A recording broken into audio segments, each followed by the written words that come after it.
What's up guys, Rob from Whitelines here and welcome back to our new series of quickfire Quiver reviews. We're going to be taking a look at some of our favourite collections of snowboard gear for this winter and then weighing up the differences as well as the pros and cons between them so that you can get your hands on your perfect setup this winter.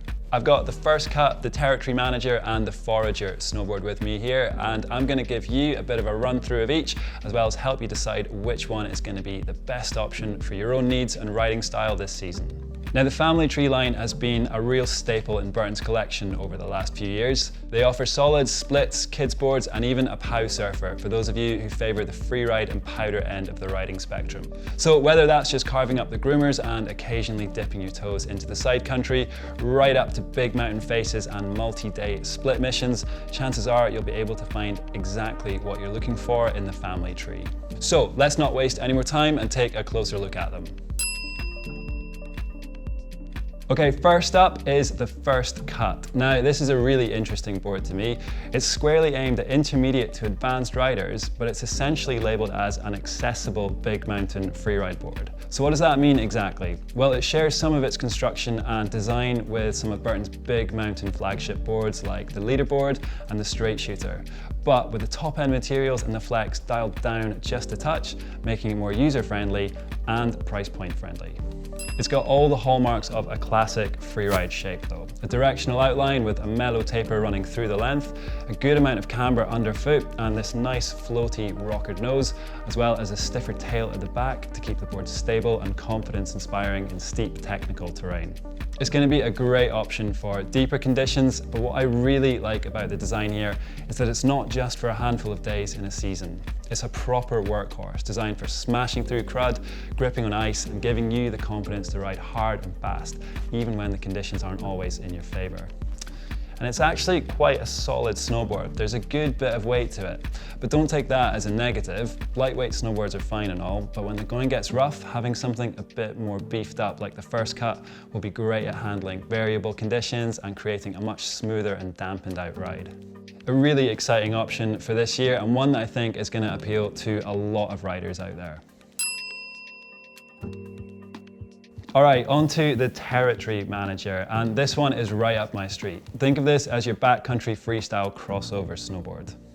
Now, if you've had a go on the Hometown Hero before, which is one of the Whitelines test team's all-time favourite boards, you'll already have some idea as to what this thing's about. It's a board that blends a twin-like feeling on the pistes with incredible powder and freeride performance. So, like the Hometown Hero, the shape of the board is actually a twin in the contact area, and that's the part of the board that will primarily be engaged with the snow when you're on the pistes. So in this respect, it'll jump, it'll spin, it'll carve like your classic all-mountain shape. But once you get to the nose rocker, an 8mm taper starts to form. That's not quite as big as the taper on the Hometown Hero, which I believe is 12mm, but it'll certainly help with lifting the nose of the board up above the snow without overly compromising any of its switch or freestyle performance on natural side hits or man-made jumps.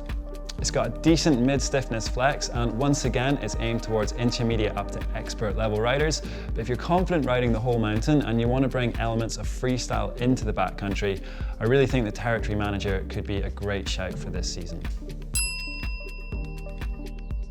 And finally, I've got another new addition to the family tree with me here. This is the Forrager. Now, this one was designed by Burton rider Masa Takuchi, and as you can probably guess, it is a proper powder board.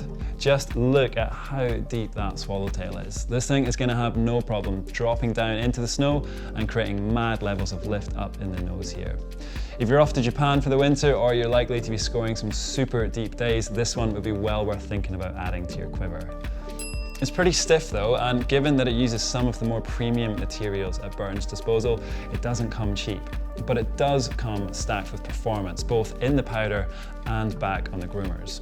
The core is going to be able to withstand loads of pressure, and given that lively reactive flex, the extra width underfoot, and the backseat camber, you'll actually find that this thing rails carves and hardpack, even with that super pronounced swallowtail.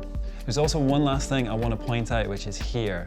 Now, most people will be pretty familiar with Burton's channel system these days, but look at the difference between the rear channel inserts and the front foot channel inserts. Can you see how much shorter it is? So whatever your preferred stance width or angles, the board is very much designed to be ridden from the back foot. And Burton didn't want to play around too much with this formula, so they've reduced the positioning options for that back foot to guarantee you get the best riding experience out of it.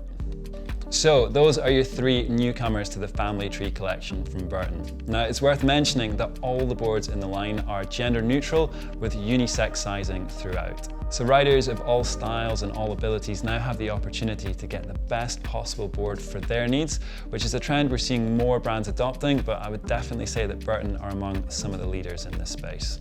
Size-wise, the first cut goes from a 148 up to a 164. The Territory Manager here is from a 148 up to a 165, and the Forrager comes in a 150, a 155, and a 160.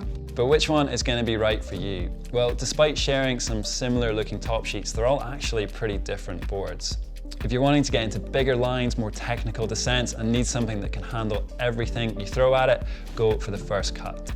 If you're more firmly sat in the all-mountain camp and you want a board with shaping that lends itself to both powder and freestyle riding, then the Territory Manager is going to make a great all-rounder. And lastly, if you've got a bigger budget to drop on something a little more specialized for waist-deep snow and sole carves back on the piste, the Forrager here is definitely going to be the one for you. That's about it for me, guys. If you have any questions about the Family Tree line, then drop them down below in the comments, and be sure to check out more of our Burton reviews on whitelines.com for this season.